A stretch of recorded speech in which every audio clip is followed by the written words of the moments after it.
अब हम यहाँ पर बात करेंगे सेकंड फेज डीपोलराइजेशन फेज की। यानी फर्स्ट फेज के बाद में, रेस्टिंग फेज के बाद में स्टार्ट होगा डीपोलराइजेशन, मेम्ब्रेन का, एक जोन की मेम्ब्रेन का डीपोलराइजेशन। रेस्टिंग फेज में हमने बात की थी जब तक कि न्यूरॉन को कोई स्टिमुलस नहीं मिलता है तो जो न्यूरॉन होगा वो रेस्टिंग फेज में प्रेजेंट होगा। ठीक है, बाहर पॉजिटिव और अंदर नेगेटिव चार्ज प्रेजेंट होगा। ठीक है, तो रेस्टिंग फेज के बाद या जब भी न्यूरॉन को या हमारी बॉडी को कोई स्टिमुलस दिया जाएगा, बाहर से कोई स्टिमुलस या सिग्नल मिलेगा, तो उसके रेस्पॉन्स में हमारा न्यूरॉन या नर्वस सिस्टम इंड्यूस होगा, न्यूरॉन्स इंड्यूस होंगे। इंड्यूस कैसे होंगे, तो यहाँ पे हम देखते हैं, जैसे यहाँ पे न्यूरॉन को एक फिजिकल स्टिमुलस मिला, यानी बॉडी को फिजिकल स्टिमुलस, जैसे बॉडी को टच करना या बॉडी पे कोई गर्म चीज़ लगना, निडल कांटा चुभना, तो इस तरीके का कोई फिजिकल स्टिमुलस मिलेगा। तो फिजिकल स्टिमुलस मिलने पे, तो हमने बात की थी इससे पहले, न्यूरॉन के अंदर या जो एक्सोलिमा होती है मेम्ब्रेन, उस पर काफ़ी सारे चैनल्स और पंप प्रेजेंट होते हैं। तो डीपोलराइजेशन के अंदर जो गेटेड चैनल होते हैं वो यहाँ पे ओपन होना स्टार्ट होंगे, यानी जो गेटेड चैनल के कारण डीपोलराइजेशन होगा न्यूरॉन की मेम्ब्रेन का। अब यहाँ पे गेटेड चैनल की बात करें तो हमने बात की थी डिफरेंट टाइप के होते हैं। तो फिजिकल स्टिमुलस के लिए मैकेनिकल गेटेड चैनल ओपन होंगे, मैकेनिकल गेटेड सोडियम चैनल। ठीक है, जब भी फिजिकल स्टिमुलस दिया जाएगा तो न्यूरॉन की मेम्ब्रेन पे प्रेजेंट मैकेनिकल गेटेड चैनल क्या होंगे, ओपन हो जाएंगे।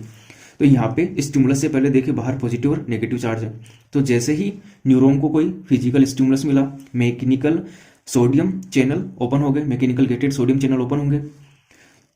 यानी गेटेड चैनल क्यों, इन पे गेट प्रेजेंट होता है, स्टिमुलस के रेस्पॉन्स में गेट ओपन हो जाएगा। अब सोडियम चैनल से क्या होगा, ठीक है, यहाँ पे हमने गेटेड चैनल में बात की थी, जो ट्रांसपोर्टेशन होगा वो high concentration to low concentration होता है। ठीक है, तो यहाँ पे भी क्या होगा, बाहर की तरफ सोडियम ज़्यादा है तो गेटेड चैनल के ओपन होते हैं, सोडियम बाहर से अंदर एंटर करना स्टार्ट कर देंगे।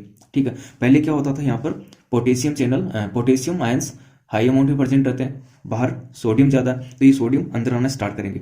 तो यहाँ पे क्या होगा, सोडियम आयंस की अमाउंट बढ़ने लग जाएगी। इसका मतलब क्या हुआ, यहाँ पे अंदर नेगेटिव चार्ज जो धीरे धीरे पॉजिटिव होना स्टार्ट हो गया।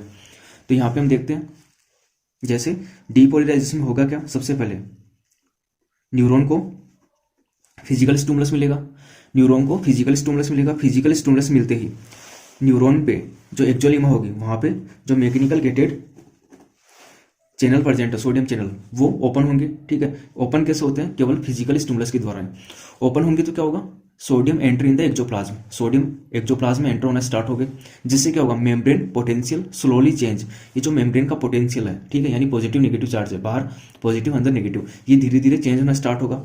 तो जो अंदर पॉजिटिव था, यहाँ पे पॉजिटिव की अमाउंट बढ़ने लगी तो ये धीरे धीरे पॉजिटिव होना स्टार्ट हो जाएगा।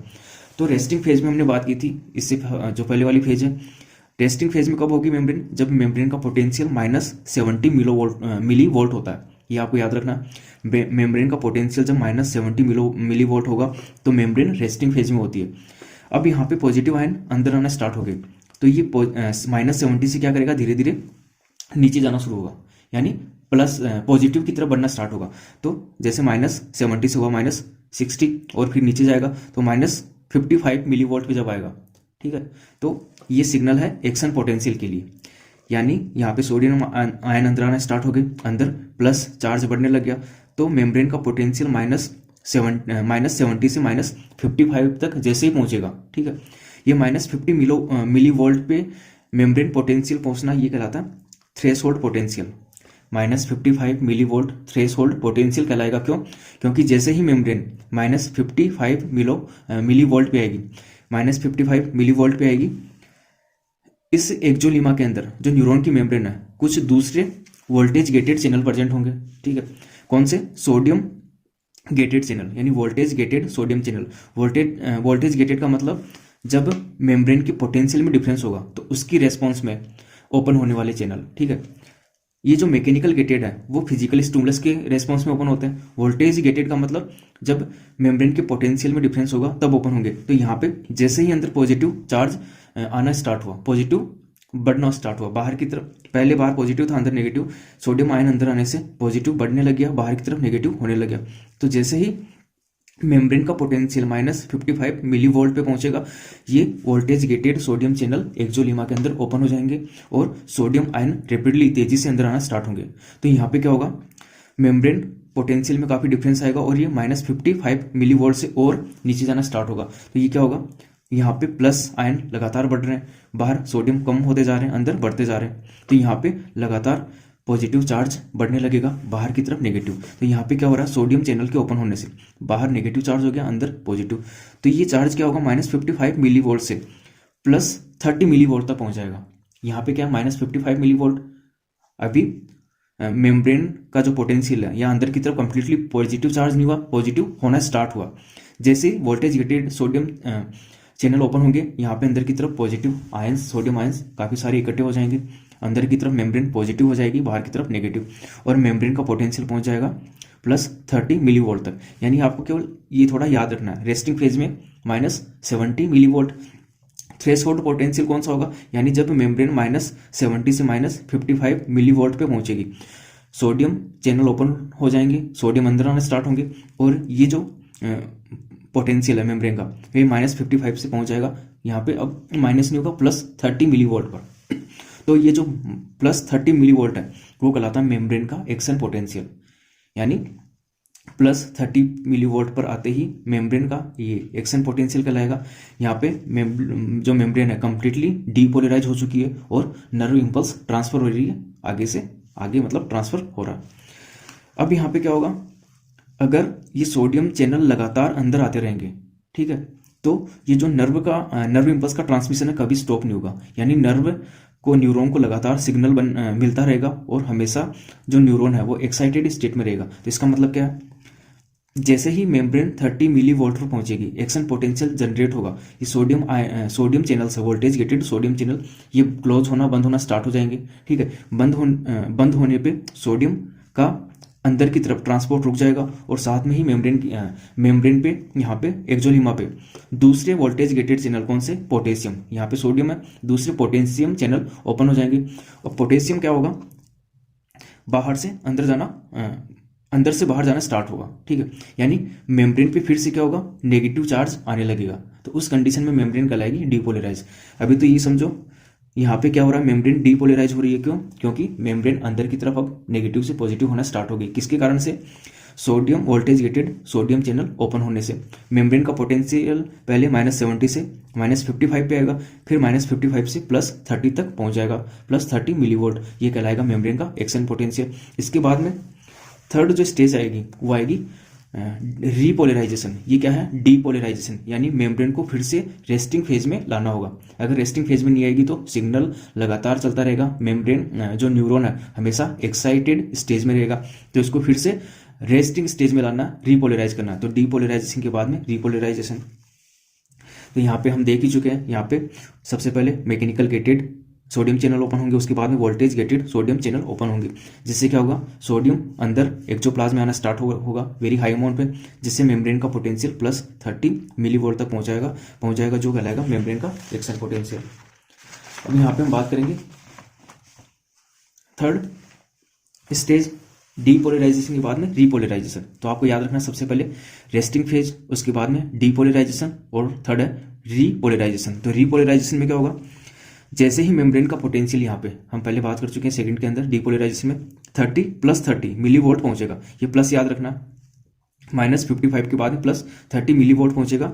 यहाँ पे जो सोडियम चैनल ओपन थे, ठीक है, वहाँ पे तो वो क्लोज हो जाएंगे, सोडियम अंदर आना बंद हो जाएगा, और वोल्टेज गेटेड ये पोटेशियम चैनल ओपन हो जाएंगे, जिससे क्या होगा, अंदर की तरफ पोटेशियम आयन हाई अमाउंट में ये क्या बाहर जाना स्टार्ट होंगे, बाहर की तरफ ट्रांसपोर्ट। तो यहाँ से प्लस आयन बाहर की तरफ जाने लगे। तो पहले क्या था, यहाँ पे अंदर प्लस हो गया था डीपोलराइजेशन की स्टेज में, अब प्लस बाहर जाने लगे, अब प्लस बाहर जा रहे हैं। तो यहाँ पे क्या होगा, फिर से नेगेटिव चार्ज आ जाएगा, बाहर की तरफ प्लस पॉजिटिव आयन इकट्ठे हो गए, तो बाहर प्लस और यहाँ पे माइनस नेगेटिव चार्ज।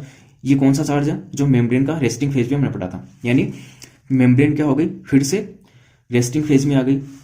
यानी यहाँ पे जो चार्ज है +30 से फिर से क्या हो गया, -70 मिली वोल्ट पे आ गया। तो जब भी मेम्ब्रेन -70 मिली वोल्ट पे रहेगी, आपको याद रखना ये कंडीशन कहलाएगी मेम्ब्रेन की रेस्टिंग स्टेज, यानी अभी कोई स्टिमुलस नहीं मिल रहा, मेम्ब्रेन रेस्टिंग स्टेज में है, तो ये कंडीशन कहलाएगी रीपोलराइजेशन, और यहाँ पे सोडियम चैनल क्लोज हो जाएंगे। तो ये याद रखना, सबसे पहले resting phase -70 millivolt, depolarization -70 से जाएगा -55 और -55 से +30 मिली वोल्ट, रीपोलराइजेशन में क्या होगा +30 मिली वोल्ट से फिर से -70 मिली वोल्ट में आ जाएगा। अब यहाँ पे कभी कभी एक स्टेज और देखने को मिलती है, कौन सी, हाइपर पोलराइजेशन, ठीक है, यानी ये तो हो गया रीपोलराइजेशन। हाइपर पोलराइजेशन मतलब कभी कभी क्या होगा, ये सोडियम चैनल लेट क्लोज होता है, या क्लोजिंग ऑफ पोटेशियम चैनल की क्या होगी, ये लेट क्लोज होते हैं, यानी अपने टाइम पे क्लोज नहीं हो पाते, जिससे क्या होगा, ये सोडियम लगातार बाहर की तरफ जाते रहेंगे। अब ये पोटेशियम चैनल रीपोलराइजेशन स्टेज में क्लोज नहीं हो पाएंगे, लेट क्लोज होंगे, यानी -70 पे आते ही इनको क्लोज हो जाना चाहिए। जब -70 मिली वोल्ट पे ये क्लोज नहीं होंगे तो क्या होगा, यहाँ पे पोटेशियम आयन लगातार बाहर जाते रहेंगे। अब पोटेशियम आयन लगातार बाहर जाएंगे तो यहाँ पे मोर नेगेटिव चार्ज प्रोड्यूस होगा अंदर की तरफ, तो यहाँ पे ये मेम्ब्रेन क्या करेगी, -70 से -80 पे पहुंचेगी, क्योंकि अंदर ज़्यादा नेगेटिव हो रहा है, पोटेशियम काफ़ी सारे और बाहर निकलते जा रहे हैं, तो -70 और -90 तक, -70 से -80 -90 मिली वोल्ट तक पहुंच जाएगा। तो यहाँ पे हाइपर पोलराइजेशन की फेज के अंदर क्या होगा, मेम्ब्रेन का पोटेंशियल कभी कभी -70 के बजाय -90 मिली वोल्ट तक पहुंच जाता है, यानी मेम्ब्रेन मोर अंदर की तरफ नेगेटिव, बाहर की तरफ पॉजिटिव हो जाएगी। क्यों होगा, due to late closing of sodium channel potassium ध्यान में रखना, late closing of potassium channel के लेट क्लोज होने के कारण पोटेशियम लगातार बाहर जाता रहेगा, मेम्ब्रेन का पोटेंशियल -70 से -90 तक पहुंच जाएगा, ये कंडीशन कहलाएगी हाइपर पोलराइजेशन। तो ये फेज हो गई अपनी एक नर्व इम्पल्स के ट्रांसडक्शन की, यानी नर्व इम्पल्स किस प्रकार से ट्रांसमिट होते हैं एक न्यूरॉन के अंदर। तो 3 स्टेज होगी, आपको याद रखना, रेस्टिंग फेज, ठीक है, और दूसरा डीपोलराइजेशन, और थर्ड है repolarization. Resting phase -70 millivolt, depolarization -70 से -55 और -55 से +30 मिली वोल्ट। रीपोलराइजेशन में क्या होगा, +30 मिली वोल्ट से वो फिर से आ जाएगा -70 मिली वोल्ट पर। अब यहाँ पर हम नर्व इम्पल्स ट्रांसडक्शन को या नर्व इम्पल्स ट्रांसमिशन को इस ग्राफ की हेल्प से समझने वाले हैं।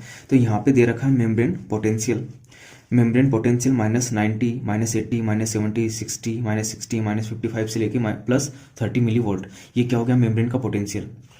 अब यहाँ पे हम बात करेंगे मेम्ब्रेन जो नर्व इम्पल्स का ट्रांसडक्शन है वो 3 स्टेज में डिवाइड किया था हमने। एक तो ये रेस्टिंग फेज, तो यहाँ पे लिखते हैं रेस्टिंग फेज के बाद में आती है मेम्ब्रेन डीपोलराइजेशन, और उसके बाद में आता है मेम्ब्रेन रीपोलराइजेशन, और लास्ट में हाइपरपोलराइजेशन। तो वैसे तो 3 स्टेज होगी, रेस्टिंग फेज, डीपोलराइजेशन और रीपोलराइजेशन। होगा क्या, सबसे पहले क्या होगा, मेम्ब्रेन रेस्टिंग फेज में होगी, कब, जब तक कि मेम्ब्रेन को कोई स्टिमुलस बाहर से कोई एक्साइट होने के लिए सिग्नल नहीं मिलता।